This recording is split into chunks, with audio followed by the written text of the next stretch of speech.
Hi guys, ఈరోజు matter ఏంటంటే మేమైతే సౌండ్ అయితే సెట్ చేస్తున్నాము. ఇక్కడ అయితే నేను వేసే సౌండ్ అయితే 2 జతల సబ్బులు 3 జతలు లైన్ ఓవర్లో అయితే వేస్తున్నాను. ఇక్కడ అయితే లైన్ ఓవర్లో అయితే సెట్ చేసుకున్న వెంటనే మేము అయితే బాక్స్లో అయితే టైట్గా ఉండాలని బెల్ట్ అయితే వేసుకుంటున్నాము. బెల్ట్ అయితే వేసుకున్న వెంటనే నేను అయితే కలెక్షన్లో అయితే ఇచ్చేస్తున్నాను. కలెక్షన్ ఇచ్చిన వెంటనే నేను అయితే టెస్టింగ్ అయితే పెడుతున్నాను.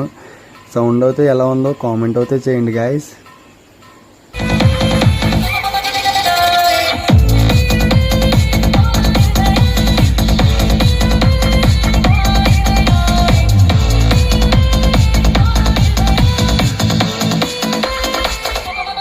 సౌండ్ అయితే చెక్కింగ్ అయిపోయిన తర్వాత నేనైతే టిఫిన్ అయితే తిందాం అనుకున్నాను. టిఫిన్ అయితే తిందామంటే టిఫిన్ అయితే లేదు. ఇంకైతే వంట దగ్గరికి అయితే వెళ్ళి నేనైతే 2 మాసం ముక్కలు అయితే తిన్నాను. తిన్న వెంటనే నేనైతే బండి అయితే ఎక్కేసి ఇంకైతే ఇంటికి అయితే వచ్చేసాను. సరే గైస్, నెక్స్ట్ వీడియోలో కలుద్దాం. Bye guys.